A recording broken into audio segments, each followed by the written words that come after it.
Melton. Here. Rowe. Here. Bagley. Here. Harding. Here. Hug. Here. Johnson. Here. Mr. President. Here. Please rise for the pledge and remarks by Councilmember Melton. Allegiance to the flag of the United States of America and to the republic for which it stands, one nation, under God, indivisible, with liberty and justice for all. Thank you all for coming today. Everybody have a seat.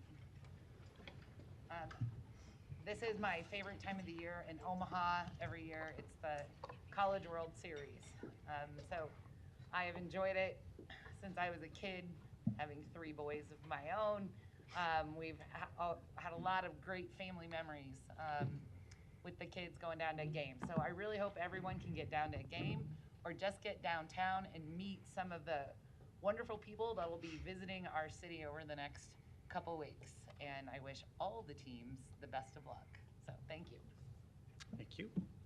An affidavit of publication is on file for the pre-council and city council meeting, and a current copy of the Open Meeting Act is posted in a white binder on the east wall of legislative chambers. Good afternoon. Welcome to the Omaha City Council. We appreciate having you here today. We look forward to hearing from you on our many items. I would encourage you to turn your cell phones off or at least to vibrate.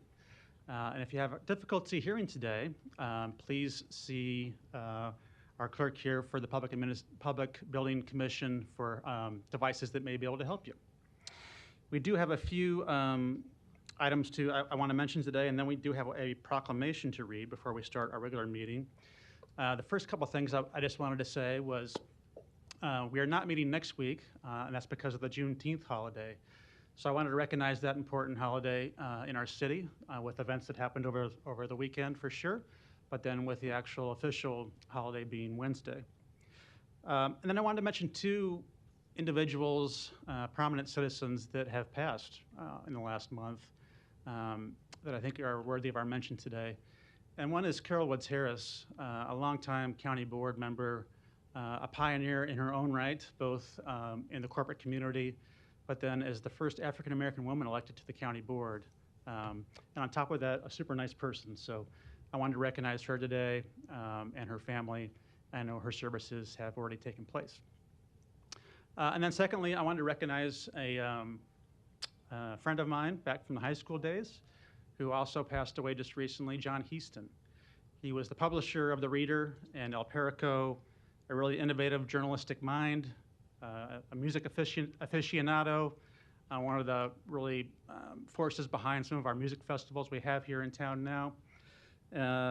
And actually on the day of his passing was being recognized by the Omaha Press Club that very same day for his citizenship and for his career and profession. So I wanted to mention him today too, and our thoughts are with him and his family.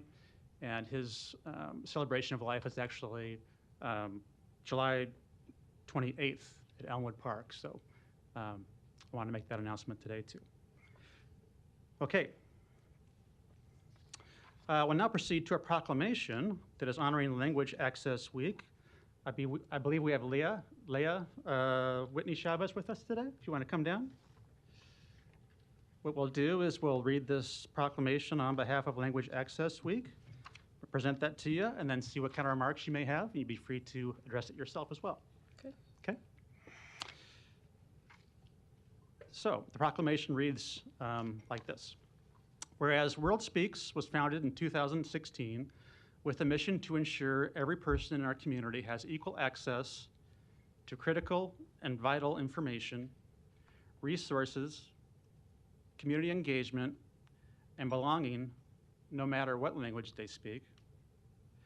And whereas Nebraska is home to more than 145,000 immigrants and refugees, individuals who account for 9% of the labor force and 8% of state earnings. And whereas there are nearly 21,000 students in the Omaha Public Schools District who speak 108 different languages at home, other than English, accounting for 42% of the total K through 12 grade student population. And whereas Nebraska, and specifically Omaha, is an incredible and linguistically diverse community whose need for language access is urgent as a means to bridging language barriers. And whereas now is the time to educate our community on how to incorporate language access in places of business, schools, nonprofit organizations, government, and the communities in which we live, work, and play, now therefore be it resolved that the City of Omaha officially designates the week of June 10th to the 14th as Language Access Week in Omaha, Nebraska. Thank you, President Festerson and the other members of the City Council for the acknowledgement of language accessibility during this inaugural Language Access Week. Thank you to the World Speaks team, our partners standing with us today during Language Access Week and every week leading up to this point and in the future. Thank you to Cox Communications, Kathmandu Station, the Omaha Community Foundation, and Valmont Industries for supporting this week of language access. Thank you, most importantly, to the community that we serve. You may be wondering, what is language access? Put simply, language access ensures that everyone in our community has equal access to critical and vital information, resources, events, and community in their preferred language or a language that they understand. It is not only for individuals with limited English proficiency, but also individuals who have cognitive disabilities, low literacy skills, and as well as our deaf and hard of hearing community. We are thrilled that the City of Omaha is leading the way because, as we know, we don't coast. We are proud that Omaha recognizes the current community need for equitable language access. We are excited to work together to make Omaha more accessible for all. We hope to continue building around this cause, and we challenge businesses, organizations, and government entities to be inclusive of these audiences by intentionally and thoughtfully planning when holding events and providing services to the communities you serve. Language access is equal access. Thank you. Great. Thank you.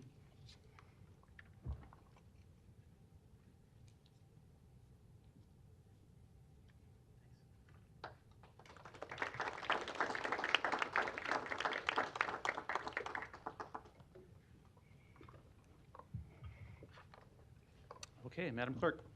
Item 6, to consider a liquor license addition application for Gray's Craze located at 220 South 31st Avenue, Suite 3109, to add an outdoor area. Council members, this item was laid over from the June 4th meeting. The public hearing and vote is today. Proponents, please. Good morning, Mr. President, members of the council. My name is David Houghton, 8204 South 87th Ave. Here today on behalf of applicant 402 Craze LLC, doing business as Gray's Craze, located at 220 South 31st Avenue, Suite 3109. The request today is for a Class C license for an expansion on the patio area. The hours of operation are currently 8 a.m. to 6 p.m. The concept is charcuterie and then wine, beer, and a few cocktails. They are going to expand their hours on the patio and in the main restaurant till 10 p.m. on Thursday, Friday, and Saturday. If the council members have any questions, I'd be happy to answer them. And also my client, Danny Ockich, is appearing via video conference. Thank you. Thank you. And does your client wish to speak as well? Not that I'm aware of. Okay, thank you. Are there any other proponents that want to speak to this item? Seeing none, any opponents? Public hearing is closed. Mr. Bagley. Thanks, Mr. President. David, a couple questions. Good afternoon. Sure. This was postponed from last week. Your client wasn't here, so I know staff reached out to him and had a conversation with him. And I left him a message yesterday, so I appreciate you being here on his behalf. So just confirm for me, you said the hours are currently 8 a.m. to 6 p.m., correct? That's correct. Okay. And then on Thursday, Friday, Saturday, you're going to keep it open with the patio. With this approval today, it'll close at 10 p.m.? That's correct, yes. Okay. Okay, thanks. Thank you. I'll make a motion to support this, Mr. President. I believe we need to waive park rule number 7. Second. There's a motion, a second. No further lights. Roll call. Melton. Yes. Rowe. Bagley. Harding. Hug. Johnson. Mr. President. Yes. Motion passed 7-0. Thanks. Item 7, to consider a Class C liquor license for Infusion Brewing Company located at 6271 South 118th Street. Public hearing and vote on number 7 is today. Proponents, please. William Baburek, 7905 South 45th Avenue. I'm the owner at Infusion Brewing Company. Thank you. Any other proponents? Seeing none, any opponents? Public hearing's closed. Ms. Johnson, you're recognized. Motion to approve. Second? There's a motion and a second. Mr. Rowe, you're acknowledged. Thank you. I just wanted to check. I noticed, Bill, in the comments in the file that I got that you also own Crescent Moon. Mm-hmm. So my Yes. question is, are you going to be serving Reuben sandwiches at this? Unfortunately Location. not. we just So we'll have concentrate to pretty come much down on to beer Dan's out this- there, yeah. Okay. Great, thank you. No further Wish it lights. was that easy. There's a motion and a second. Roll call. Milton. Yes. Rowe. Bagley. Harding. Hug. Johnson. Mr. President. Yes. Motion passed 7-0. Thank you. Item 8, to consider a Class I liquor license for Aljasa Sushi located at 163 North 78th Street, Suite 163. Public hearing and vote on number 8 is today. Proponents, please. Hi, my name is Biao. First name is Gao. Thank you. And your address too? 163 North 78th Street. Okay. Are there any other proponents today? Nope. Seeing none, any opponents? Public hearing's closed. Ms. Johnson, you're recognized. Motion to approve. Second? There's a motion and a second. Roll call. Milton. Yes. Rowe. Bagley. Harding. Hug. Johnson. Yes. Mr. President. Yes.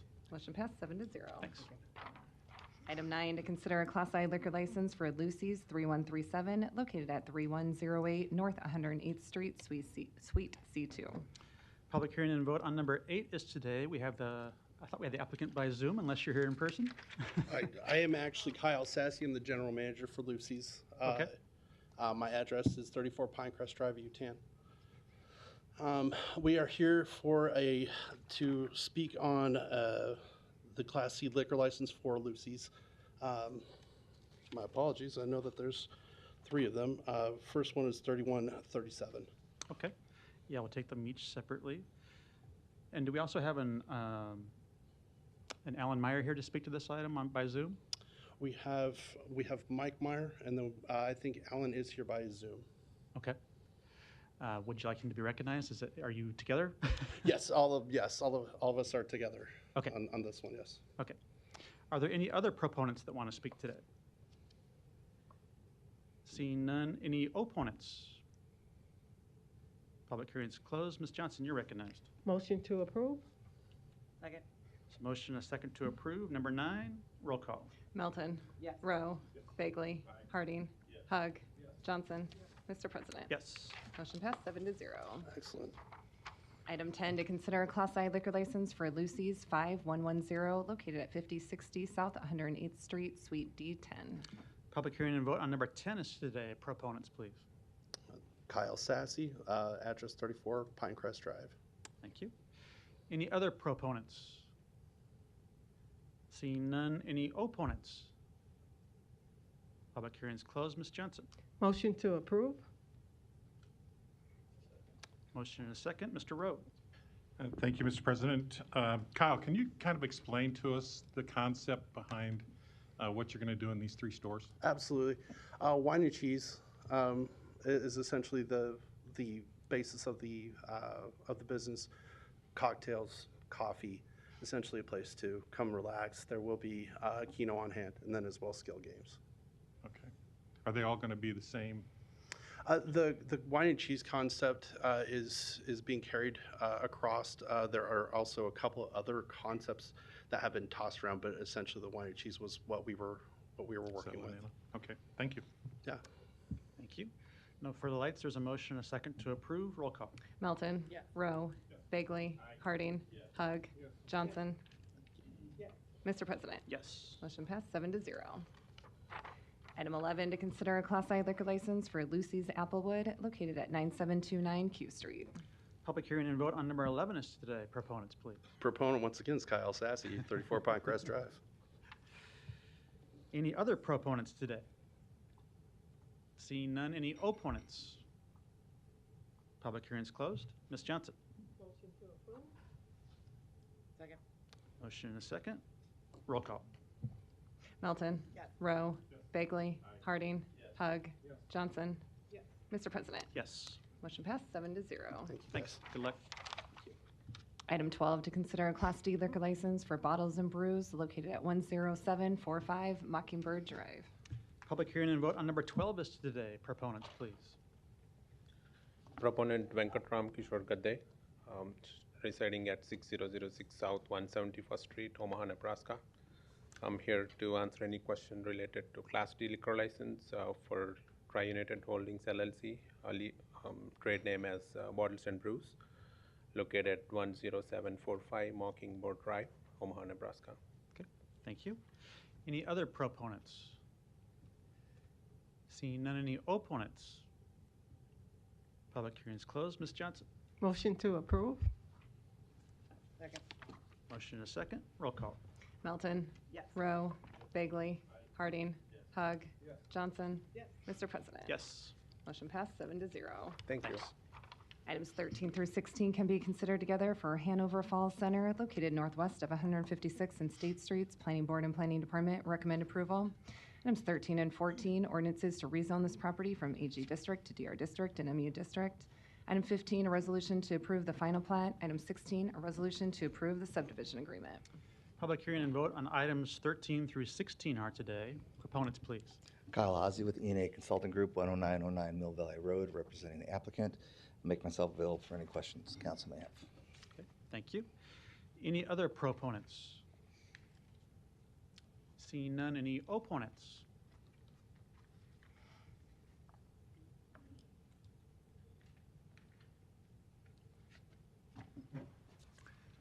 Donnie R. Johnson, the Johnson Equestrian Foundation, and North Omaha Concerned Citizen Foundation.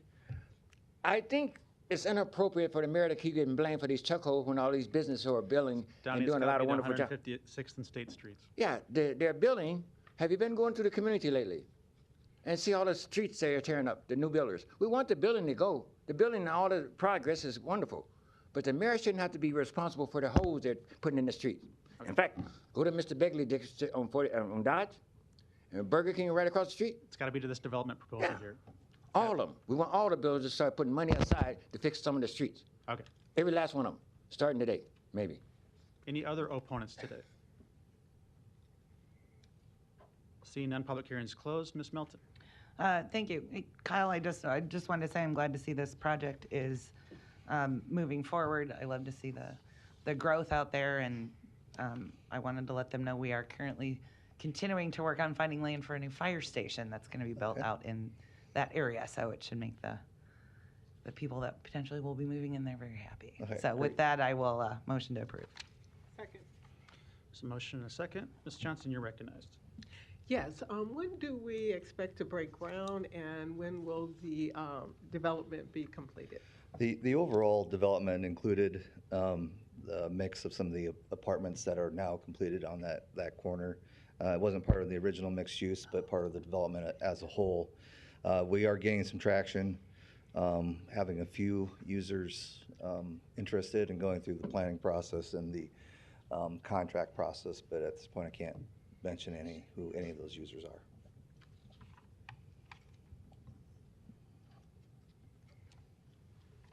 Does that conclude your remarks?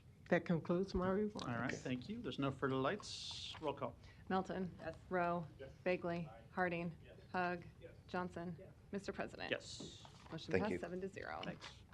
Items 17 through 19 can be considered together for Purple Martin Hill, located northwest of 180th Street and Purple Martin Parkway. Planning Board and Planning Department recommend approval. Item 17, an ordinance to rezone this property from AG District to R6 District. Item 18, a resolution to approve the final plat. Item 19, a resolution to approve the subdivision agreement. Public hearing and vote on items 17, 18, and 19 are today. Proponents, please.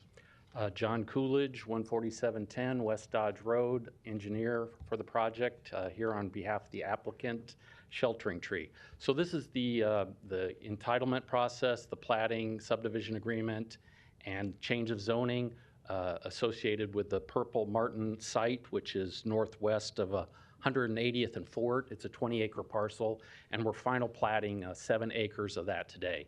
And it's an exciting project because Denise Geringer, who's with Sheltering Tree, and Rob Wood, who are with me today and maybe will speak a little bit. It's going to be a assisted living facility for 50 adults with disabilities. So we're really excited to get the council's approval today for this project. We'll be installing the public infrastructure. There's a new public street and sewers that we as engineers will design, and we'll get that done. That's what we're here for today. But as soon as we get this plat recorded, we'll turn in a building permit for the project. So looking forward to the council's support, and I believe Denise can maybe make a few remarks about the project. Okay, thank you. Other proponents, please. Good afternoon. Denise Geringer, Sheltering Tree, 7307 Ponderosa Drive in Papillion. I know you've heard about us before. We are housing for adults with developmental disability. These are low-income housing projects. This is our fourth project. We have one located in Bellevue, one on the outskirts of Marion's campus on 72nd and Ames Circle, a location in Papillion that recently opened this past December, and then next on to Purple Martin Hill. Sheltering Tree builds and operates affordable housing for adults with developmental disabilities. We have amenities that are attractive to them, such as community activities, on-site tenant assistants that live on-site for cases of emergency and to mitigate any kind of communication that has to go between the management company and the tenant. We are guided by our 4 core values of safety, affordability, community, and self-determination. This particular location will be a replica, a very similar replica of what we just opened at our Papillion location. It will offer 44 affordable housing units for adults with developmental disabilities. And I welcome any questions you might have. Thank you. Any other proponents today? Seeing none, any opponents? Johnny, it's going to have to be to 180th Street, right, in Purple Martin Hill? My only objection, Mr. President, is these builders are tearing up our streets. Have you noticed You this? got to stay to this agenda item. Purple Hill. What I want you to get across to you, sir, what I'm trying to get across to you, they're doing a wonderful job, these developers, but they're also tearing up the streets. You should set aside some money for the city to fix that. Other opponents to Purple Martin Hill? Seeing none, public hearings closed. Ms. Johnson, you're recognized. Motion to approve? Second. There's a motion and a second. Ms. Melton. Thanks. I just wanted to thank you for continuing with your building. If you want to come back up, I don't really have any questions other than I've toured your place behind Marion, actually one of the tenants, and he was very proud to show me his apartment. He's doing very well, and I just love how you are strategically placing these all over our city. And when I talk about our city, our expanded city, Papillion, Bellevue, right, and now having this location, I just love how your planning strategy where you have them in all areas so that the adults can maybe even stay by their family members and they don't have to necessarily move to the other side of town in order to enjoy one of the units. So thank you for your continued investment into our city and into persons with disabilities, because they're now being able to live independently, which without one of your places may never have happened. So thank you very much. I appreciate that. I might also add that there are currently in Omaha, the Omaha metro area, 10,820 adults with intellectual and developmental disabilities that are living with caregivers over the age of 60. So we're going to have a housing crisis quite quickly. So we're working. Not really a stat I wanted to hear, but I appreciate the fact that you know that and you're working towards that. So. Thank you. That's what fuels us. Thank you. Yeah, thank you. Thanks. Nothing further. Mr. Hardy. Denise, sorry, we'll get to you right before you sit down. Much as Councilmember Melton was talking about too, I think we met a couple of years ago on this, and I appreciate your continued effort strategically locating these around Omaha, and look forward to the next one, because as you just pointed out, we know we have a need, great need, and this is a great project, and so I'm glad you're forging forward with this one and look forward to the next. And John, thanks for your work on this as well too. Thank you. We appreciate your support. Thank you. Mr. Rowe. Thank you, Mr. President. I too want to thank you for the work you're doing. In my other job at Millard Lumber, we in the past have worked with the young adult program through Millard Public Schools, and I've gotten to be friends with a lot of those people. I see them at Hy-Vee, I see them at church, I see them all around town. One of my friends that attends the church I do is a raving fan He moved into the latest facility. And, you know, what they communicate to me at the lumberyard was those workers that were working for us wanted independence and they wanted respect. And that's really what they wanted. And they find both at your facility. And so thank you for what you're doing. Thanks for the risk that you're taking and for finding a way to build affordable housing for us. Appreciate that. Thank you for your comments. I have to share that our founders are parents who are trying to solve a problem, and the majority of my staff are parents of adults with developmental disabilities. So we are this is a vocation for us, and I appreciate your comments, so thank you. Thank you. No further lights. Roll call. Melton. Yes. Rowe. Bagley. Harding. Hug. Johnson. Mr. President. Yes. Motion passed 7-0. Thanks. Items 20 through 23 can be considered together for The Hill, located northeast of 168th and State Streets. Planning Board and Planning Department recommend approval. Items 20 and 21, ordinances to rezone this property from AG District to DR District and MU District. Item 22, a resolution to approve the final plat. Item 23, a resolution to approve the subdivision agreement. Public hearing and vote on items 20 through 23 are today. Proponents, please. Thank you, Mr. President and council members. Bradley Hike, 10836 Old Mill Road with TD2. We're engineers for the project, here on behalf of the applicant to answer any questions you might have. Thank you. Any other proponents today? Seeing none, any opponents? Public hearing is closed. Ms. Melton. Yes, thank you. Again, thanks for the continued development in Northwest Omaha. Really appreciate that. And the new fire station, I think, will benefit your development as well. So with that, I'll motion to approve. There's a motion and a second. Ms. Johnson. Yes. Hi. How are you today? Good. How are you? Good. Would you mind coming back up? Thank you. Just a quick question. How much engagement did you have in the community? Me personally, not much. How much engagement was done on behalf of this effort?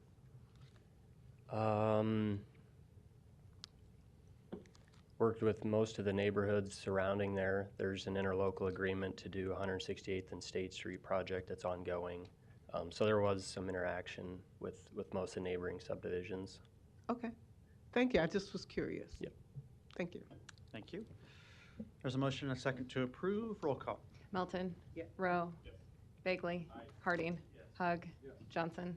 Mr. President. Yes. Motion passed 7-0. Item 24, an ordinance to approve a major amendment to PUR Overlay District located at 3324 North 16th Street. Planning Board and Planning Department recommend approval. Public hearing and vote on number 24 is today. Proponents, please. Seeing none, any opponents?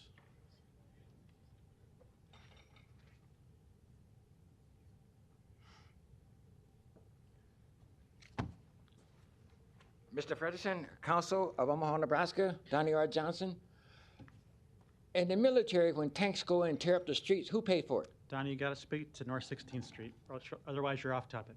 Well, we want these developers to start paying for some of these chuck holes and stop blaming the mayor. That's all. Okay. They should be responsible and not leave after they do their wonderful job and pay for the chuck holes. You're off topic. Any other proponents? Seeing none, any opponents? Public hearing is closed. Ms. Johnson. Thank you. Motion to approve? I'll second. No further lights. Roll call. Melton. Yes. Rowe. Bagley. Harding. Hug. Johnson. Mr. President. Yes. Motion passed 7-0. Consent agenda. Any member of the City Council may cause any item placed on the consent agenda to be removed. Items removed from the consent agenda shall be taken up by the City Council immediately following the consent agenda in the order in which they were removed, unless otherwise provided by the City Council Rules of Order. The public hearings on agenda items 25 through 29 were held on June 4th. There's no further lights. Is there a motion? Motion and a second. Roll call. Melton. Rowe. Bagley. Harding. Hug. Johnson. Mr. President. Yes. Motion passed 7-0. There's been a request to remove some items off the consent agenda. So those items are 36 through 39 and 41 through 43. We'll take those items individually. So first, we'll have public hearings on agenda items 30 through 35 and number 40. If you wish to address the City Council regarding these items, please come to the microphone, indicate the agenda item number you wish to address, identify yourself by name, address, and who you represent, and if you are a proponent or an opponent, these are items 30 through 35 and number 40.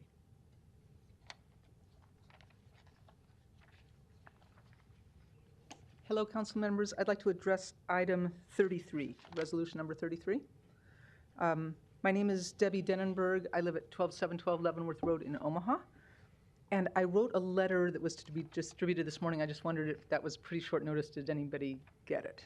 Did Yes, you see it? was You did see the letter? It was distributed, yes. Okay, so my family owns 3558, 3560, and 3562 Farnham Street, which is the neighbors to 3578 Farnham Street, which is applying for a Keno license. And we strongly oppose this Keno lottery application of second win, and we urge the City Council to deny that license, or at least to delay until we can hear from some of the other much bigger and more important businesses on the block. A quick Google search, which I recommend everybody scratch the surface and do, is Keno addictive? Reveals reams of information about addictive gambling. I'm quoting from the Baltimore Sun. Keno players risk swift addiction, out of control within 2 to 3 weeks. Addiction that requires money not only ruins the addict's life, but it can cause crime, break-ins, employees losing paychecks, and other social ills, and it disproportionately affects youth and the poor. So I had a first-hand experience. I was the general manager. My family owned both the Upstairs and the Firehouse Dinner Theaters in Omaha. And I actually managed the Goldenrod Showboat Theater in charming St. Charles, Missouri, which is very much like Omaha. And I was there when gambling moved in. And within a month, we had a male manager who beat up a girlfriend. We had our first break-ins ever. We had employees that had gone next door and lost their entire paycheck in one day. It was really a shame. I will also tell you, if you have any doubts at all, think about where we are in the world. Modern Keno is played with computers, not with paper. And with the swift onset of artificial intelligence, now gambling apps can actually personalize themselves to you personally. So artificial intelligence can tell a computer exactly what prompts, exactly what colors, exactly what will keep somebody gambling longer and for more money. So the other thing that I started with this, please consider the neighborhood. Across the street is the new $70 million Climpton Cottonwood Hotel. Also across the street is Homegrown, a new restaurant operation. I have not spoken to their owners, but I understand they're spending hundreds of thousands of dollars on that location. The Oracle of Omaha office is just across the street. And I think the streetcar is determined to come right down the street. So before we put a gambling operation into a very small place on that street, perhaps we should hear from the other owners on that street that have a great deal at stake. And again, I would say, if my talk, and I will leave a couple of letters if you haven't seen them, have not convinced you, please delay this vote. I received the May 31st notice of request around June 3rd. That was the day my dad went into hospice. And this is not really a sad story. He was a World War II veteran. He flew open cockpit planes for the Navy. He was a member of the greatest generation, and he spent his career helping the poor and the underdog. And many have said, he died Thursday on D-Day. So many have said to me, that character of the greatest generation is a disappearing breed. And I hopefully disagree.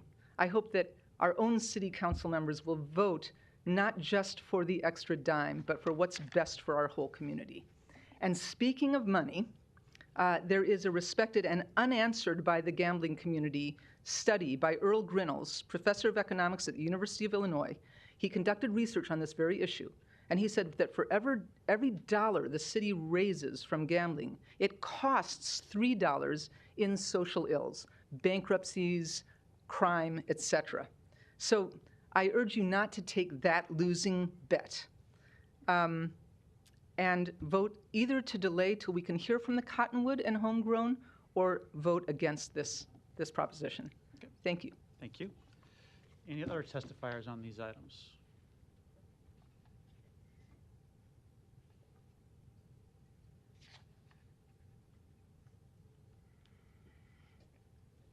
Hello, Mr. President, council members. I'm here to support Resolution 30.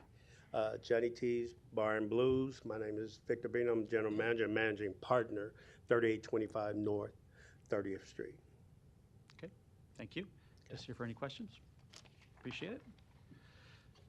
Council members, I know go ahead. If you have other people on these items, please come down. Council members, I know we also have Melody on behalf of Big Red Kino by Zoom if anyone has questions for her on these items too. Hi. My name is Becky Kellogg, and I'm here for resolution number 32 for the liquor license manager application to appoint me as the person holding the Class D liquor license located at the Murphy's gas station, location 8774, located at 9810 Reddick Avenue. But there's also the Murphy's gas station, 8811, 4111 South 132nd Street, which is my location. Okay. So I don't know if I'm supposed to say anything more. I've never done this before. You're doing fine. Just here for any other questions, right? Okay, thank you. Thank you. Anyone else on these items? This is 30 through 35 and number 40. Okay. Seeing none, those public hearings are closed. Mr. Bagley, you're recognized. Thanks, Mr. President. I just wanted, you don't have to get up, but I did get your letter today that you sent, that the council received, and I am going to support this, but I do appreciate you taking the time and the information you sent.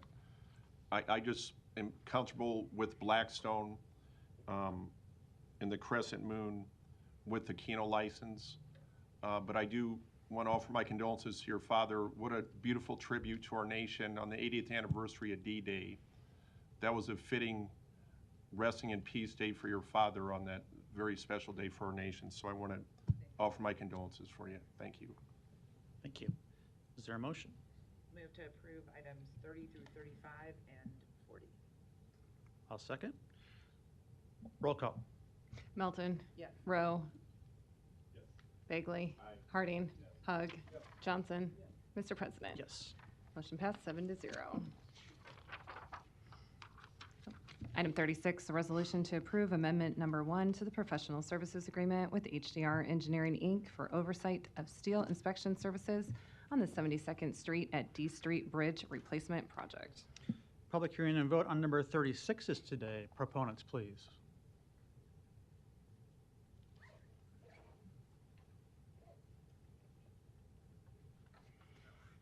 Steve Rue, Construction Street Maintenance Engineer for City of Omaha, 11546 Farnham. I can answer any questions you guys might have about this. Okay, thank you. Any other proponents?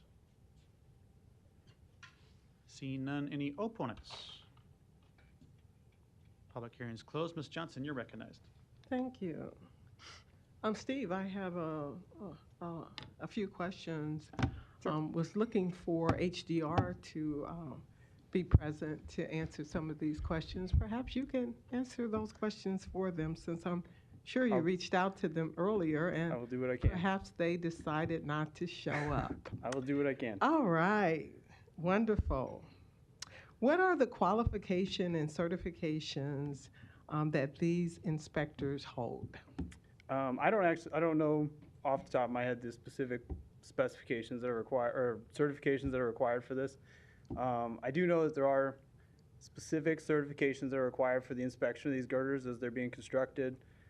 Typically, in these situations, if you guys don't know, our vendors come from the state of Nebraska. We have an agreement worked out with the NDOT to go do those inspections.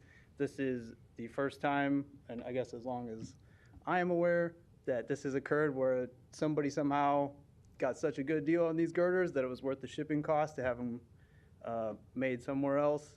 And so we've just reached out to somebody that has the same certifications that we would use for Nebraska to go inspect them in that place. So when we made the decision to choose this organization, we did not validate qualifications and certifications for The, this? the decision to hire HDR for this project was made before the bid. Okay. They were the designing firm as well, so we were kind of already on this Committed? path Uh-huh. to do this. In the end, while this was unexpected and maybe, whatever, I think some part of this is, the bid that we were $2 million more underneath the engineer's estimate for this project. A huge part of that was this deal that the contractor got on these girders to go have these girders constructed somewhere else. So while probably in the future we may take a different path to ensure that we have this situation covered in one way, shape, or form before the bid, this is sort of just an offset for a lot of that money that we saved. I still think we're way ahead, even though this is probably not the preferred path. Oh, thank you. Are there any specific standards and codes that the inspection service follow? Yes, there definitely are, and I do not know them off the top of my head. So do you know who might have that information? HDR would likely have that information. But or they're I can not get, here to answer or I that can, question, Or I can get right? that So- information for you, yes. Good for transparency, right? Councilmember Johnson? Good for transparency. I think Mr. Subic can answer that question if you'd like him to. Yeah, I think if you look at the documents, it'll talk about the qualifications of the company that's included here, that KTA has qualified CWL, NDT, ACI, PCI inspectors who are experienced in shop fabrication inspection and field inspection. That's included in the documents that you have in front of you. Thank you for that information. I wanted it on the record. Thanks a lot. How does the service ensure the accuracy and reliability of its inspections? Through the certifications that these individuals hold, right? So they're held to the standard of the certifications that they're given, along with the fact that whatever titles they may have, whether that's their engineering license or whatever, would ensure that they are required to do their job essentially. If you're asking if there's a checker for the checker, I don't know if there's a checker for the checker, but there are obviously multiple levels. The industry itself has its own checks, and then this is our check on their check. So I guess we're the checker for the checker. How does this service ensure compliance with local, state, and federal regulations? Yep. Similarly, through the same certifications, through the same processes, through understanding what it is that they're there to look for. That is exactly their job, is to ensure that we're meeting our specifications and standards. What measures are in place to identify and mitigate safety risk? I would assume that works through, Veritas Steel? I would guess that they have their own OSHA regulations when they're there. Are you asking actually in the plant? The city of Omaha is responsible So we for have risk. our own safety. Each contractor, once everything goes to site, right, they have their own safety protocols. We would follow all that. As far as what's happening when the girders are being constructed, I would assume that all follows OSHA. That they're up there following all the same rules and regulations. Can you provide references or case studies from previous projects? For KTA, we could certainly reach out and seek that out. But we don't have that information right now, right? I do not, but I'm sure HDR does. That's why they reached out. Another to us. good point why This they was a known- might have needed to be here today. What is the service track record with similar projects in the jurisdiction? Similarly, I would have to reach out to HDR for that. Gotcha. Doesn't look like you're going to be able to answer my questions today, so unfortunately, I'm not going to be able to vote for this. Okay. Thank you. Thank you. No further lights. Is there a motion? Oh, Ms. Melton, I'm sorry. Your light's on. Oh, yes, I just have a Yeah, follow-up. go for it. I think you want to verify HDR is actually a worldwide Yeah, company. HDR is one of the largest, most In the world. well-known engineering firms in the world. And I think we're fortunate enough they have their headquarters right here in Omaha. Yes, we One are. of our Fortune 500 companies that We are. And they we're have blessed been- to have in this city. They have been a very good partner to us on our other projects. We were very fortunate they were kind of able to help us resolve this situation when it did come up. And this is really important that somebody goes up and does do this work up there, right? This is safety protocols for people that drive over this bridge every day to ensure that these are properly constructed, that everything is how it's supposed to be, and that we don't have some catastrophic failure. This is one of the checks that we have for that. Yeah, and I mean, I would have to say when you're replacing a bridge, Yeah. making sure that you Humongous. actually have qualified Yeah. engineers that know what they're doing Yeah. and have done this Yes. multiple times and all over the world, and it's important. And I would have to say we are very fortunate to have them located here. Yeah. So No, I'm very fortunate. And they have been very good to us on other projects, so we're confident in their ability to handle this. thank you. Well, and that's why I'm gonna have a motion to approve. Motion and a second to approve. Ms. Johnson. Thank you, Mr. President. First of all, I'd like to thank my colleague for pointing out that HDR is a worldwide company and its reputation speaks for itself. However, we still have a responsibility as City Council to ensure constituents are aware of their credibility and what they do, and the fact that we are not opening ourselves up for risk. These are basic questions that were asked, and no one is able to answer those questions. Credibility, history, all of those things are important, but I believe our constituents have a right to know the answer to these questions. Thank you so much. Thank you. There's a motion and a second to approve. Roll call. Melton. Rowe. Bagley. Harding. Hug. Johnson. Mr. President. Yes. Motion passed 6-1.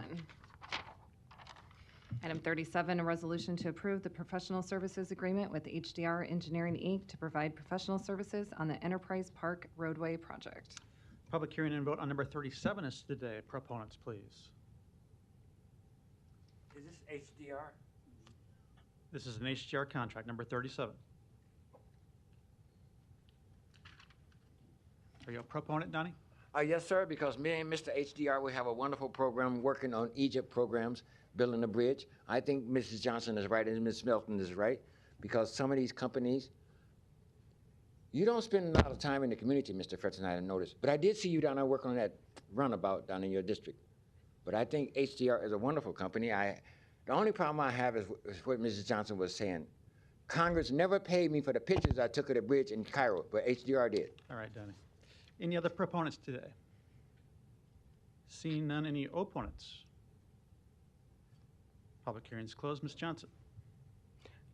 Thank you, Mr. President. I'm in the same situation that I was in item number 36. I'm sure that Steve probably don't have the answers that I need for 37 since HDR is not present. So I'm not going to belabel the body or the constituents with questions that no one can answer. So unfortunately, I won't be able to vote for this either. Thank you. Mr. Harding. Thank you. You popped down. I was going to ask someone from Public Works. There you are. Thank you. You've done. Please turn the microphone up to your level where we Can you go ahead, please? Hello, my name is Krista Wassner. I'm the design engineer for Public Works. If you'd like to, actually, do this for me if you would. I mean, there is a process that we go through when the bids are put out. Yes. And then when bids are returned, we make sure that they conform to the requirements of the work that's to be done. All the investigations as it relates to certifications or requirements are all confirmed by your department. Correct. And then that document then is circulated, and it has to get sign off from Public Works, the mayor's office, probably planning, and I'm not sure I forgot to look at the cover letter on this one, but Finance. if you would, I mean, so the citizens of Omaha do know. Yeah, that so, there's a lot of due diligence that goes on before this is even presented to us. Right. So in this case is a professional services agreement, as well as the case that Steve had as well. Professional services agreement with HDR. So this particular contract, we did do an on-call RFP in 2023. We requested from the consultants their qualifications. We went through a review of those proposals and qualifications. We shortlisted 5 consultants. which means that they are able to do contracts over $250,000. We went through an interview process and we have them ranked.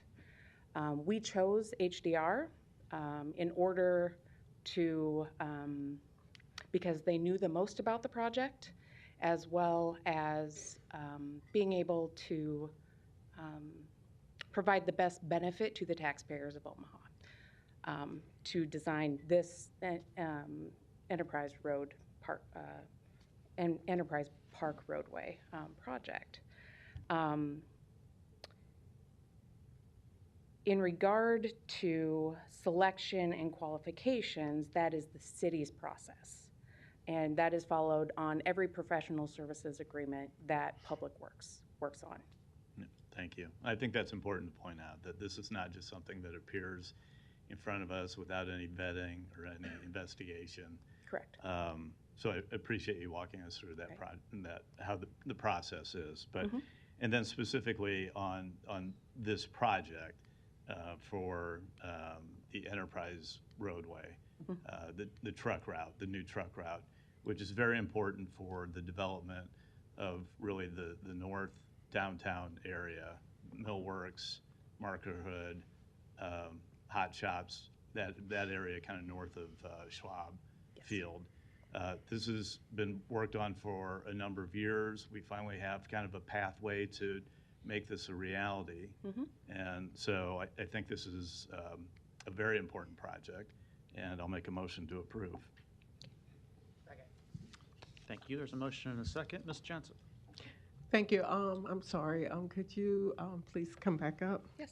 I want to thank my colleague for pointing out that this has been worked on, this truck route has been worked on for a number of years, given the fact that it is in District 2. Unfortunately, as a city council person put in place in 2021, unfortunately, I don't have that historical background.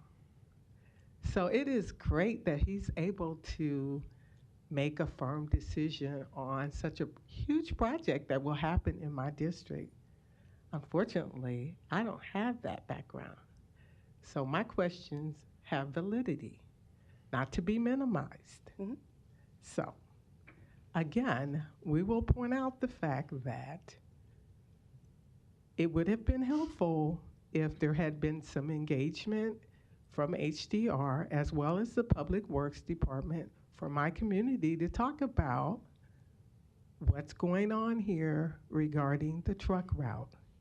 Again, pointing out that this has been going on for a long time, which means if it started before 2021, this truck route, and there was engagement in the community and there was discussion that was brought about, a lot of moving parts, a lot of discussion, no details. Here we are in 2024. There's a lot of information here that we don't have answers to for this particular district in which we're going to have a truck route. So would you like to provide that information for those that are listening as well as on the record as to where we're at today regarding this truck route and how this will move forward? Thank you. Sure, I can do the best I can.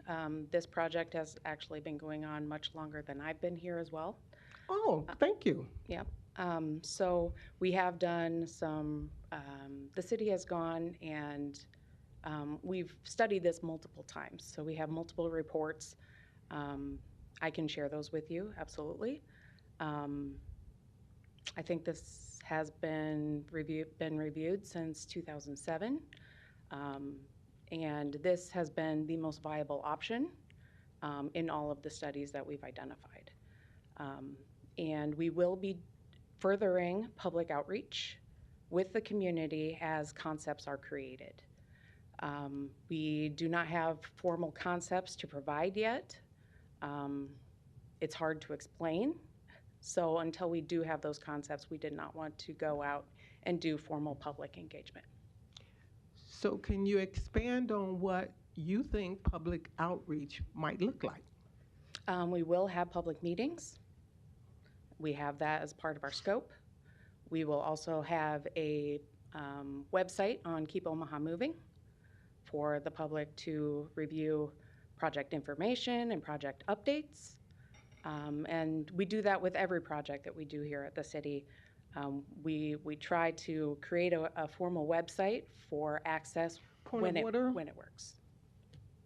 Point of order. Let's let Mr. Harding finish his line of questioning, and then you can proceed on. I'm in discussion. Point of order is not well taken. Council members have the right to get up and ask questions of other staff members. The young lady was at the mic speaking, and that is not. That doesn't matter. It's allowed. The call the question is out of order. You have to have the floor. Oh, so we are able to be rude to our speakers? Go ahead, ma'am. I'm sorry that you have to face all of this agitation in the background. I'm not offended. Thank you. Would you call me up, please? I will. I lost track of what the question was. Public outreach, what does that look like? We'll be doing public meetings and primarily the website. I think that really covers most of it. So will that be on the web? Will there be surveys? Will the city council person be included in that public outreach? Yes, we try to include our council members to every public outreach. Thank you. Thanks. And I'm going to ask that Larry come up. He has a question. Larry Storer, 5015 Lafayette Avenue, Omaha 68132. I'm against the resolution, but thank you for pulling it so that the citizens can have a conversation about it. That's the only way. We don't have time to read all of your documents online before we come down here, and they obviously don't tell us everything. And we have a right to know, don't we? We do. Yes. So the only way to find out is to challenge you, and I'm sorry we have to do that so much. But I also will challenge you under the Open Meetings Act. Reasonable opportunity to hear. I can hear all of you except him. He refuses to pull the microphone up in the air so that people can hear what he says. I can hear him if I move down to the front row or second row. I've mentioned this before. I'm not that hard of hearing. I don't have to read that screen back there. And by the way, that's got a 20-second delay to it also. That might be a violation of the Open Meetings Act. The fact that I'm complaining about it is not a defense. The fact that I didn't complain about it is not a defense. But I don't intend to spend my money or her time or money or yours suing under the Open Meetings Act for something that's supposed to be done day for day, every time. And I don't like watching your faces when Juanita is talking. And apparently there's a partnership between Amy and him because they like to talk back and forth and make faces at each other. Why you did not call them out of order? And then they get out of their seat and go ask the lawyer a question or around there while she's talking.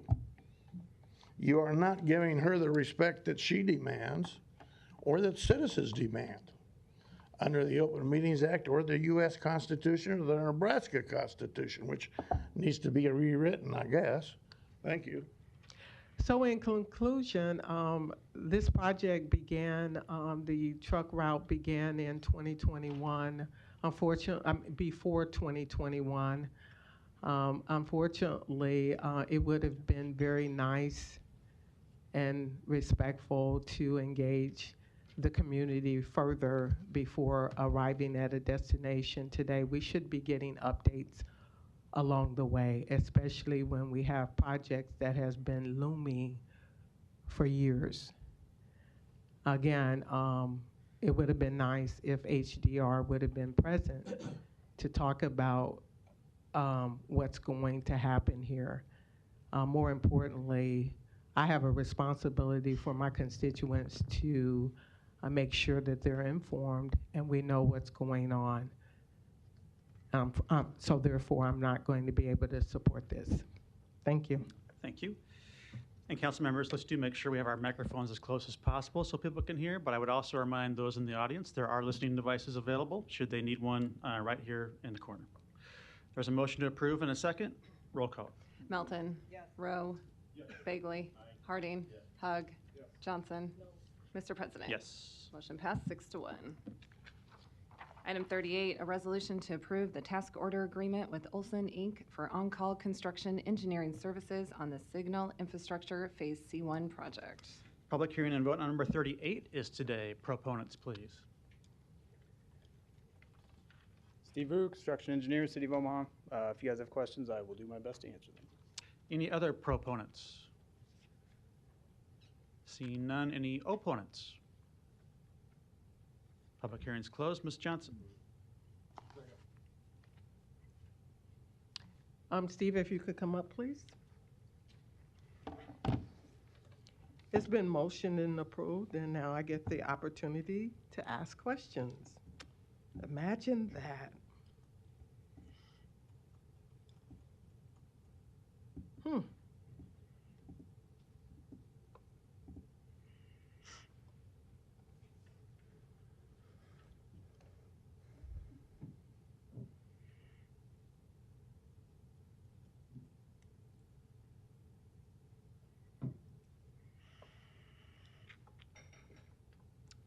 Floor is yours, Ms. Johnson. Are you?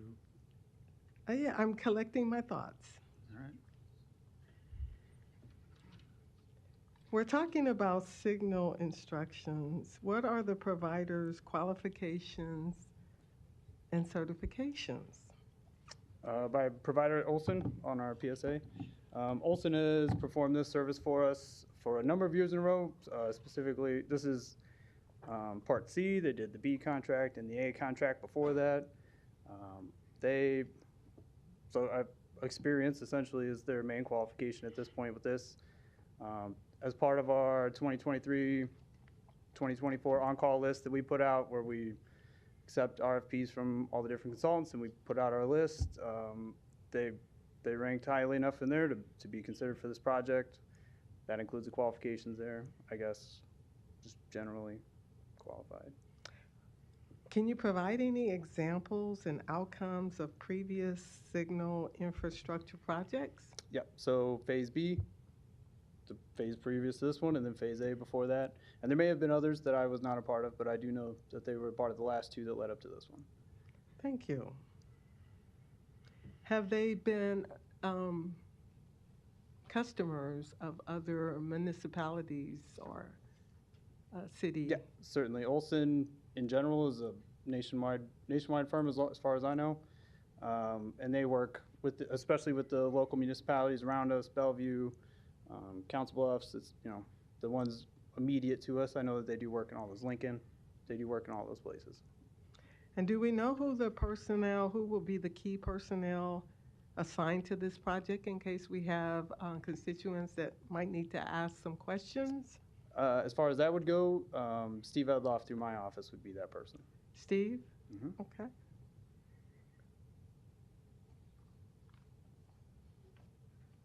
All right, and the timeline?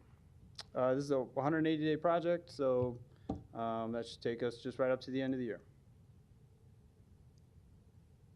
So if there are any mishaps, constituents encounter, who would they would contact you as well? Yep, contact our office and we will take care of it.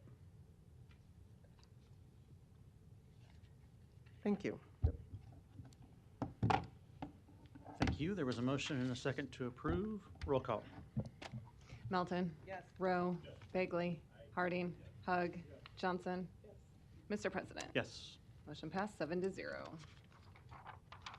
Item 39, a resolution to approve the agreement with the Nebraska Department of Transportation to assist with establishing a state safety oversight program.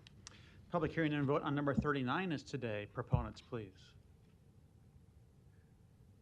Seeing none, any opponents?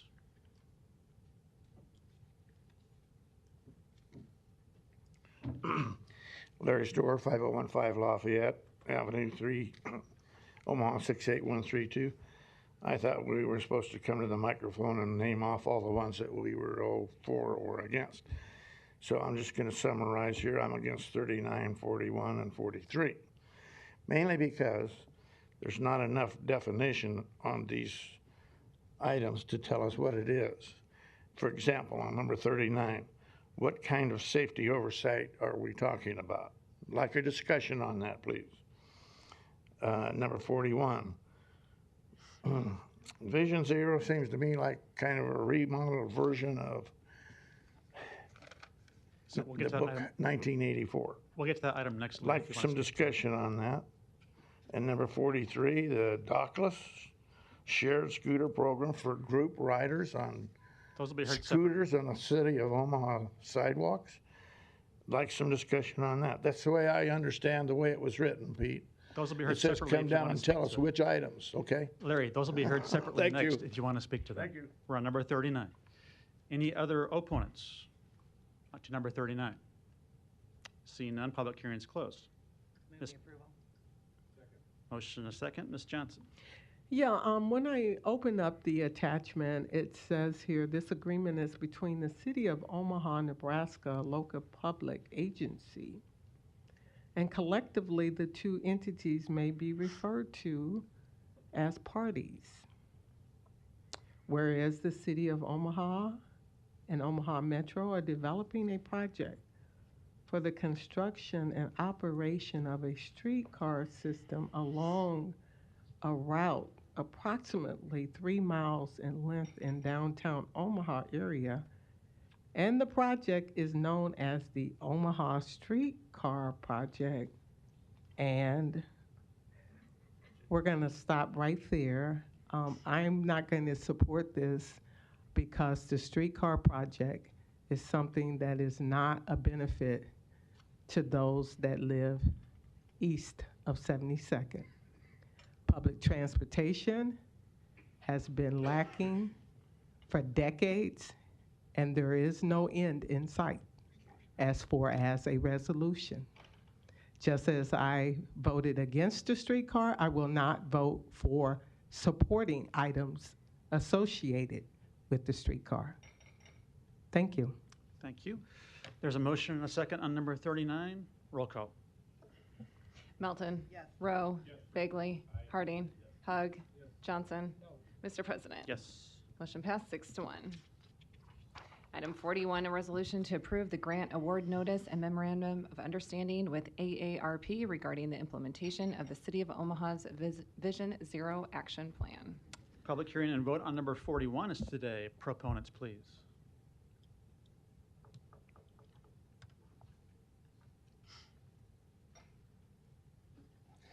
Jeff Subcheck, Vision Zero Coordinator, Public Works, here to answer any questions if you have any. Thank you, Jeff. Any other proponents? Seeing none, any opponents?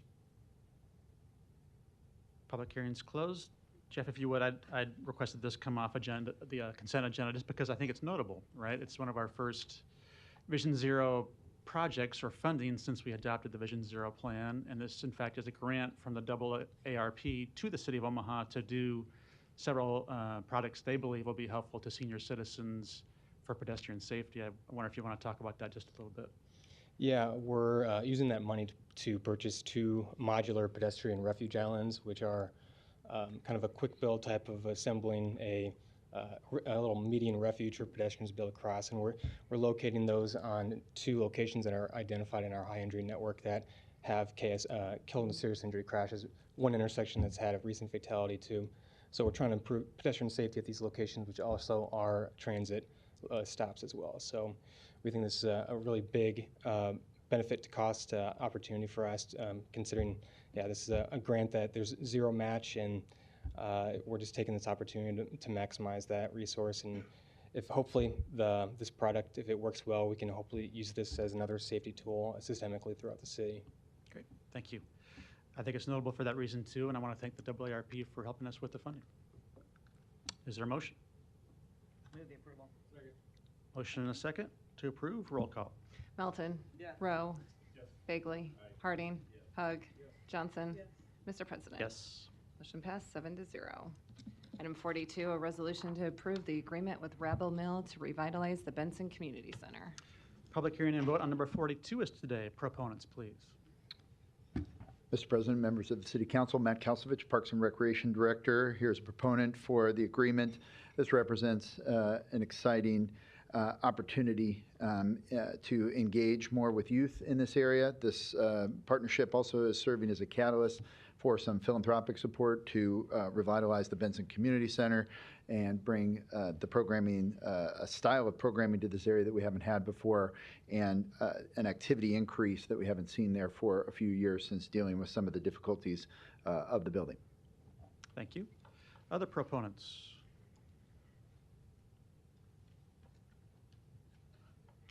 Hello, thank you, President. Thank you, Council. I'm Andrew Norman, 2932 North 57th Street, 13-year resident of Benson, here speaking as co-founder and co-ED of the 501c3 nonprofit Rabble Mill, and as a proponent for Resolution 42 to revitalize the Benson Community Center. We all want to live in an Omaha where we're excited about the future for all kids, but to do it, we need to think long-term and to think and to dream differently, to solve some of our greatest problems, from youth delinquency, incarceration, and dropping out, to businesses starved for talent. Rabble Mill is helping solve these problems in Lincoln at our award-winning youth space, the Bay, and we're excited to be expanding programming in Omaha at the Benson Community Center. In Lincoln, for 14 years, we've built a successful model to serve youth from 4 to 24 years old through out-of-school engagement, alternative education, and workforce development, with the objectives to help these youth find their community and ultimately achieve a job, further education, or start their own business.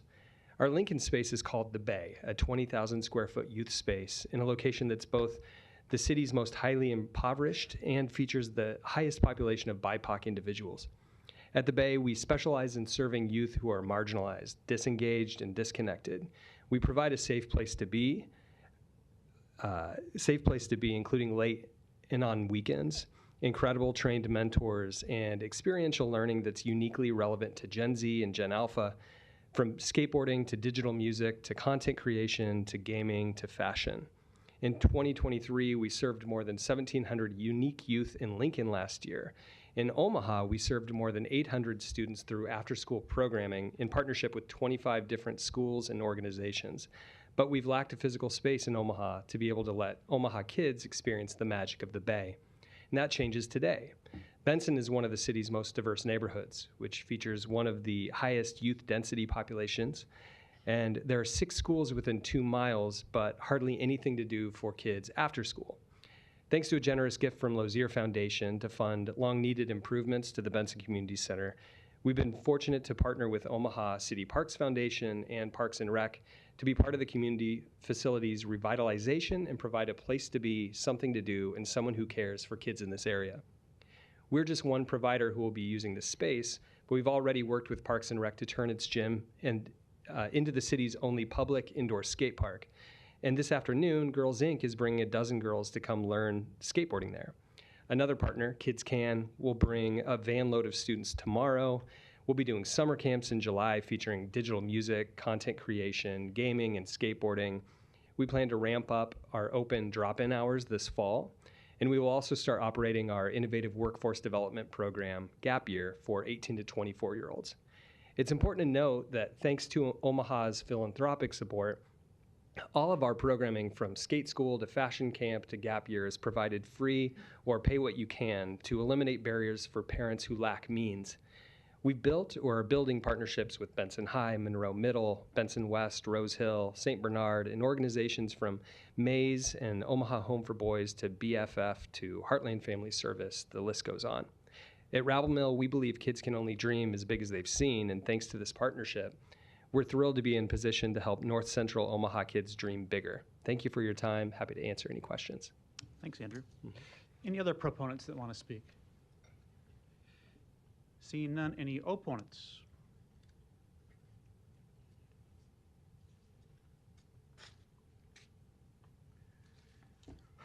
Larry Storr, 5015 Lafayette Avenue, Omaha 68132. Again, I'm opposed to it because I don't think there's enough information primarily, but also because I think it's another duplication, another 501c3 community partner, Another way to get tax money out of my billfold.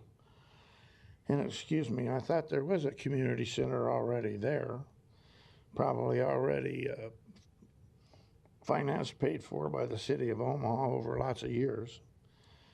I'm a little bit confused about what he said, who this is for, the youth population. Then he talked about the schools. Excuse me, the schools have already lots of different programs. And we have other 501c3s dealing with the same types of things. Kids can go here for that and here for this. The one up on 75 Alive or North 75 or something like that, way up in North Omaha, is for one. But he mentioned other community agencies that are 501c3s that they work with. And there's the Boys and Girls Club. And my question is, I guess some of these things aren't working because we need another one. Maybe we ought to cut funding to some of the others that maybe aren't working. So let's have a little bit more discussion on this. Thank you. Any other opponents today?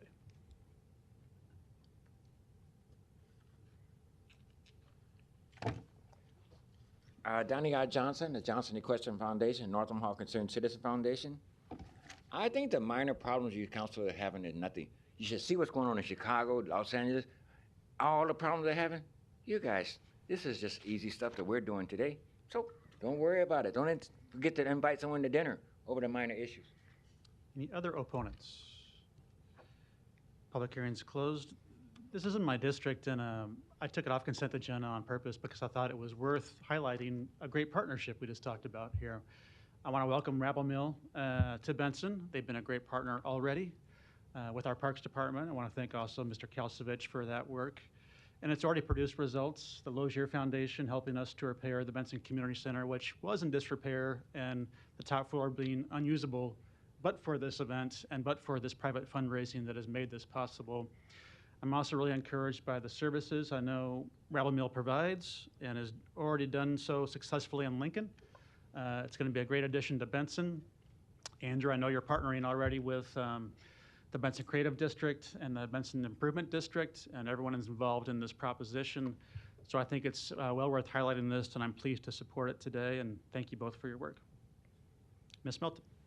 Thank you. I just wanted to make sure what's attached here, if you read the partnership agreement, which is actually not written in legalese, it's very easy to read.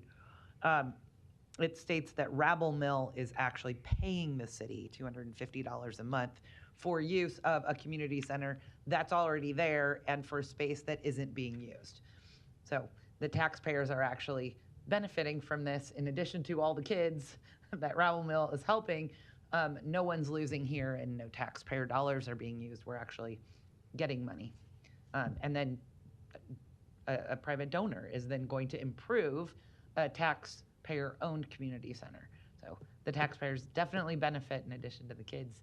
Thank you very much, Andrew, for all your work and working with all those different organizations that are also privately funded by good philanthropic people in our community. So I look forward to supporting this. Thank you. And I'll make them. I know you can't make the motion, so I'm going to make the motion to approve for you. Thank you. There's a motion and a second. No further delays. Roll call. Melton. Yes. Rowe. Bagley. Harding. Hug. Johnson. Mr. President. Yes. Motion passed 7-0. Thanks for being here. Item 43, a resolution to approve the First Amendment to the operating agreement of a dockless shared scooter program to allow the rental and operation of dockless electric scooters 24 hours a day, as well as allow for group rides.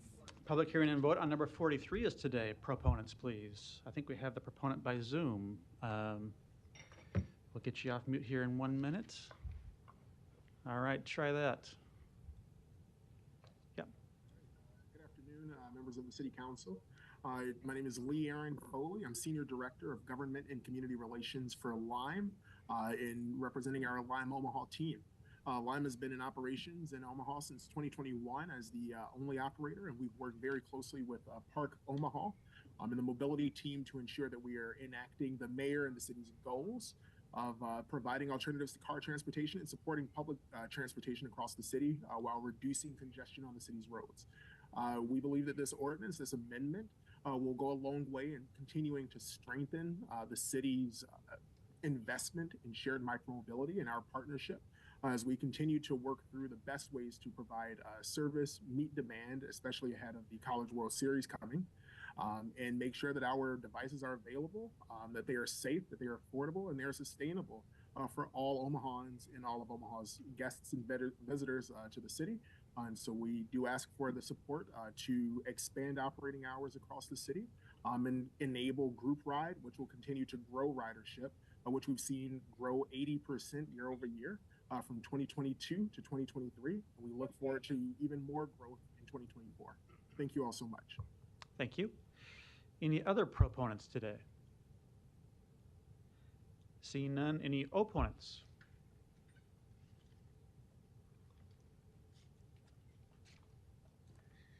Larry Store, 5015 Lafayette, Omaha 68132.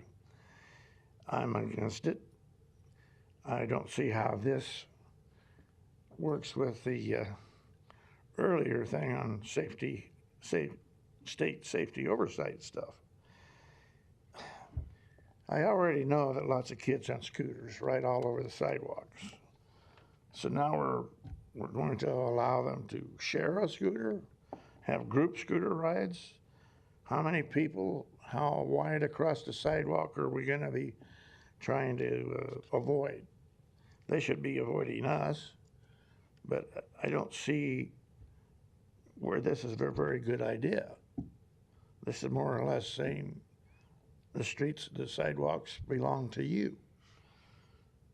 Group rides, for parades, I can see it. But for anything other than a parade, I don't know why we ought to be encouraging group rides on scooters. Maybe discuss it a little further for us, please.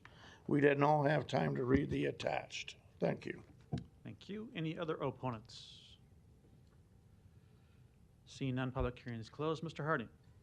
Thank you, Mr. President. I'll start off with, not where I was going to start off with, but I'll address one of the questions that was just posed. So the group rides is not. Excuse me, sir, I'll leave, but would you please put the microphone up where we can hear you? It can't be any closer to my mouth unless I'm eating it. A group ride is not multiple people on one scooter. A group ride is allowing one person to pay for a number of people in their group to each have their own scooter. So that's what a group ride is.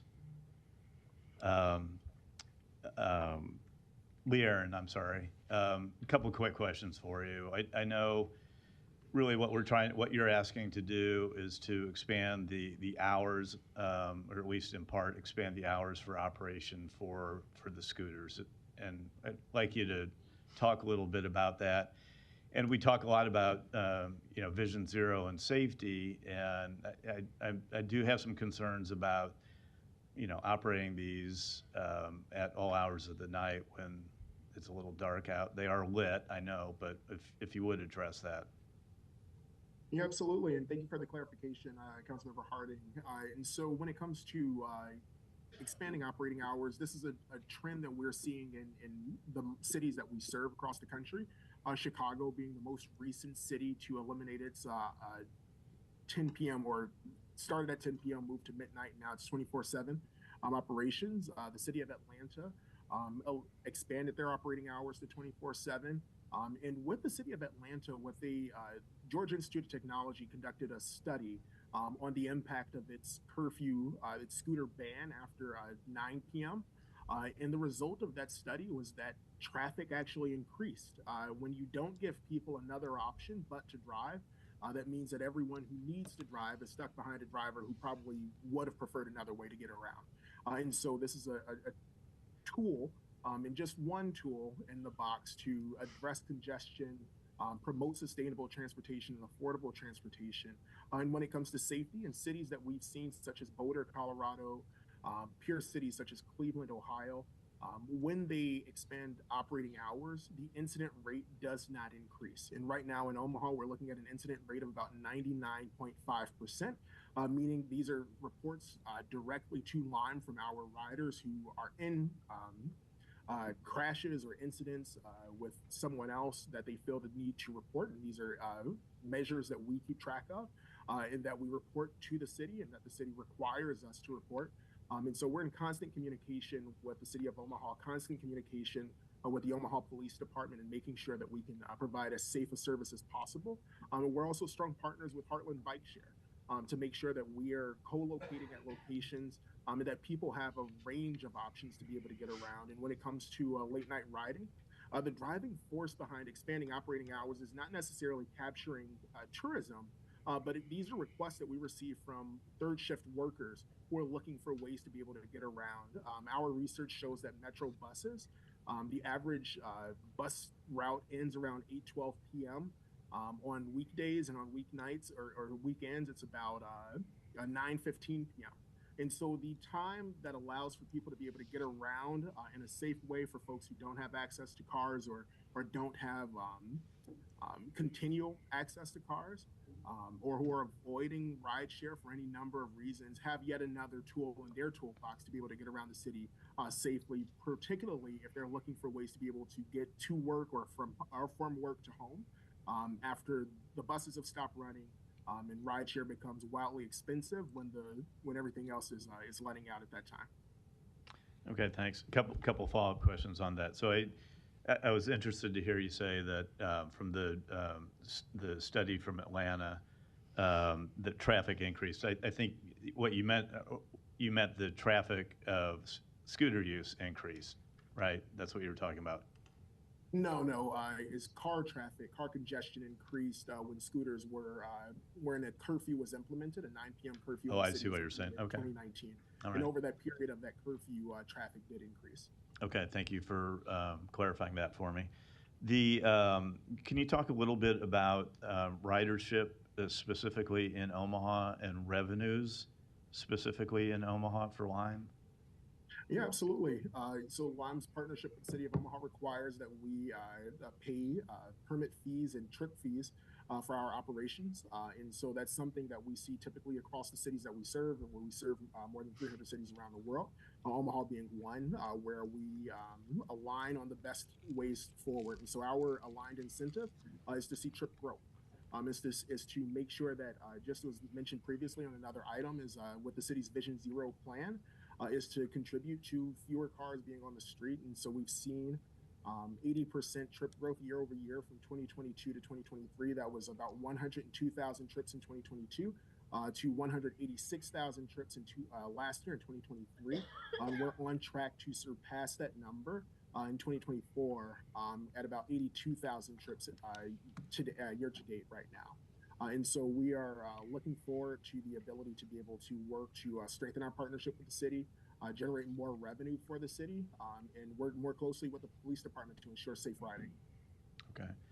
And just to be clear, Vision Zero is not only just about reducing the amount of vehicular traffic, it's about safety too, and we want to make sure that there are injuries and sometimes fatalities, likely, knock on wood, not in Omaha, associated with scooters, but that's something that we want to make sure that we pay attention to when we're talking about Vision Zero as this being one of the components of that plan. Lastly, Leon, I wanted to ask too, you did mention something about the College World Series, and I want to make sure that in what we're considering here today, it does not change any of the geo-fenced areas that are currently in place in the city of Omaha, does it?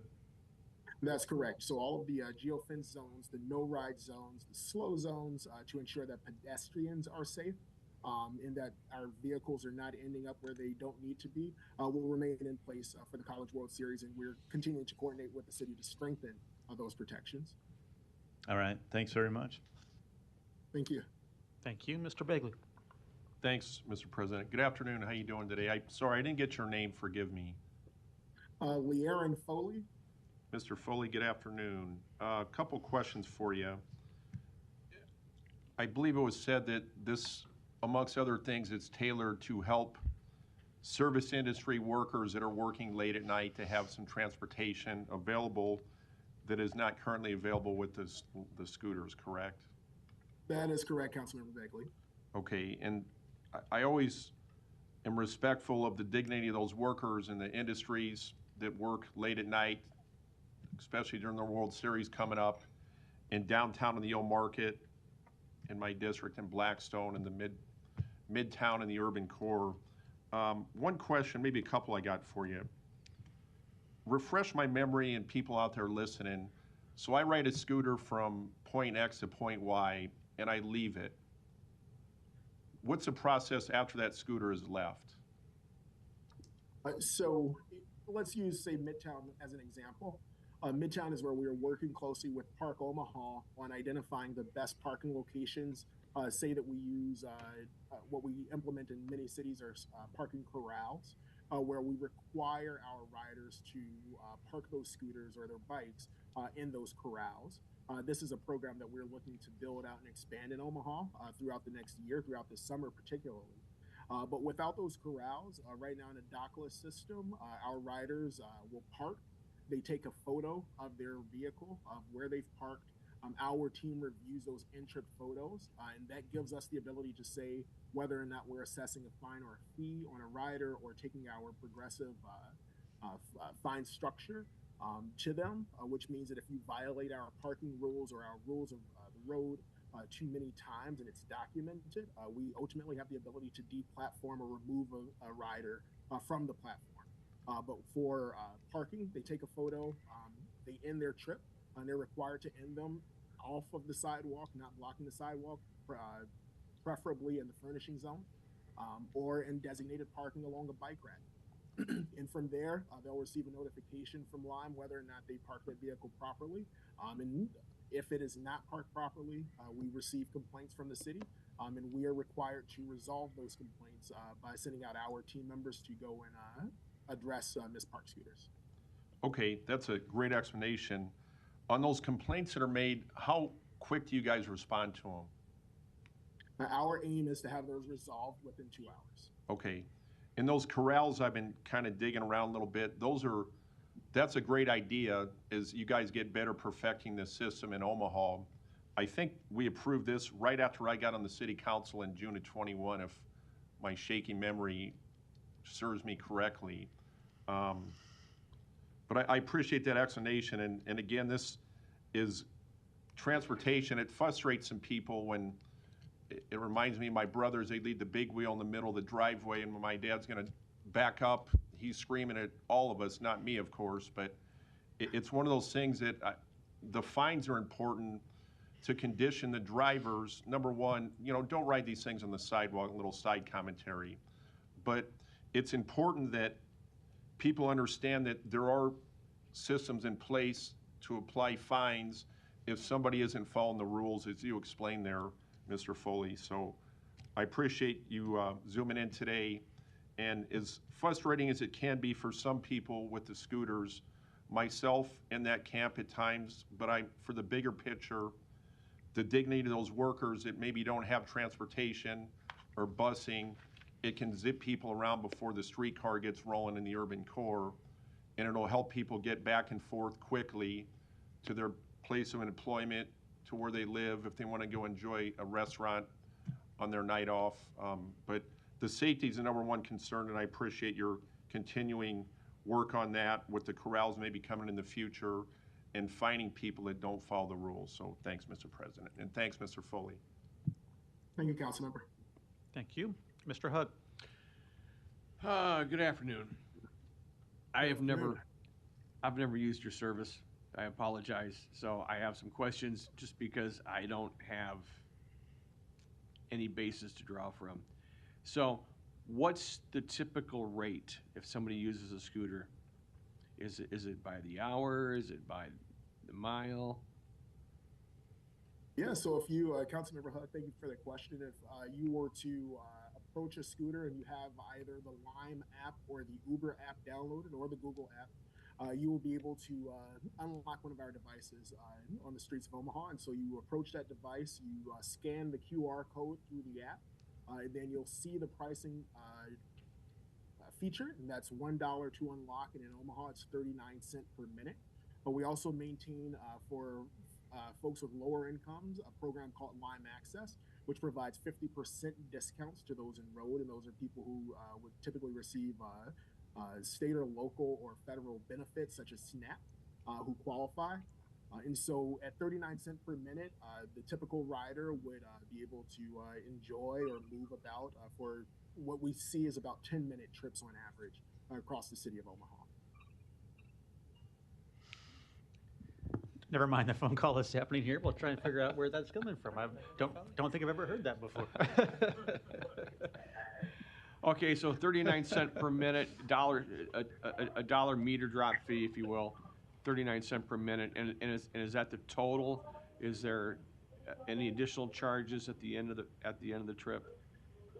Usually, taxes are assessed at the end, and so riders receive a very detailed receipt via email or via their chosen form of communication, I should say, once they end their trip. Okay. I've got more questions. I don't want to tie up the council meeting, so you can find my email address if you just reach out to me and send me your contact information. We'll talk more later. Absolutely. Thank you, Councilmember Hug. Oh, one more question. May I, Mr. President? Yeah, floor is yours. On the group rates or the group program, you have an age limit of it? Yes, the current age limit to operate a shared scooter in Omaha is 18, and we are required by the city to scan IDs for those trips. And as part of the condition for our conversations with the city advancing was our ability to implement this rider ID technology for group ride. And so those all group riders, so if there's one 18-year-old, they have to then scan the IDs of the other riders who may not even be a part of that profile, but they are part of the trip, and so they have to meet the age requirement as well. Okay, all right, great, thank you. Thank you. There's no further lights. Is there a motion? Move the approval. Second. Motion and a second to approve. Roll call. Melton. Yes. Rowe. Bagley. Harding. Hug. Johnson. Mr. President. Yes. Motion passed 7-0. Thank you. Item 44, an ordinance to amend various sections of Chapter 18 of the Omaha Municipal Code regarding nuisance weeds and home composting. A is amendment of the whole requested by the Law Department. Council members, the vote on number 44 is today, and there's an amendment of the whole. Move the amendment of the whole. Second. There's a motion and a second. No further lights. Roll call. Melton. Yes. Rowe. Bagley. Harding. Hug. Johnson. Mr. President. Yes. Motion passed 7-0.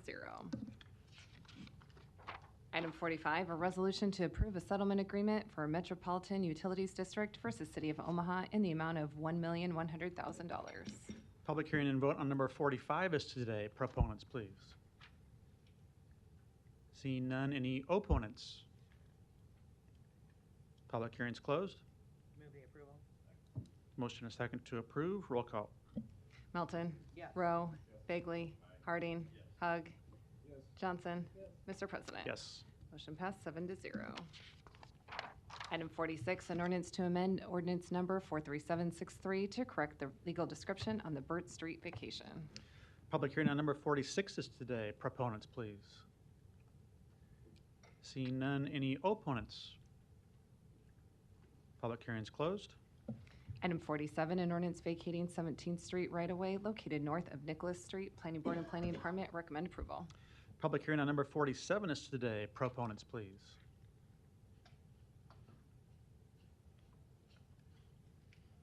Linda Toomey, Sienna Francis House, 1401 North 18th Street. Here to answer any questions. Thank you. Any other proponents? Seeing none, any opponents? Public hearing's closed. We'll get that phone addressed, but the public hearing's closed on this item. There's no further lights. Next item, please. Item 48, an ordinance to transfer a permanent easement and land to Reinhardt Food Service LLC to maintain and operate a storm sewer drainage structure located at 1331 Ida Street. Public hearing on number 48 is today. Proponents, please. Seeing none, any opponents? Public hearing's closed. Sounds like we better hurry to these next items. Item 49, an ordinance to approve the contract with West Fork LLC for the 2024 concrete diamond grinding various locations project. Public hearing on number 49 is today. Proponents, please. Seeing none, any opponents? Public hearing's closed. Item 50, an ordinance to establish a Class B flammable liquids storage district number B-220 located at 6303 Q Street. Public hearing on number 50 is today. Proponents, please. Seeing none, any opponents? Public hearing is closed. Item 51, an ordinance to approve an amended real estate purchase and sale agreement with Enterprise Industrial Park, LLC for the transfer and sale of a portion of the property located at 1410 Locust Street in the amount of $2 million. Public hearing on number 51 is today. Proponents, please. Seeing none, any opponents? Public hearing is closed.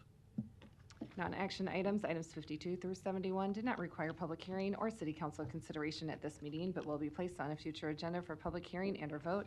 The reason for non-action is noted after the item on the agenda, as well as the date the item is expected to appear on the agenda for consideration. Is there a motion to adjourn? Second.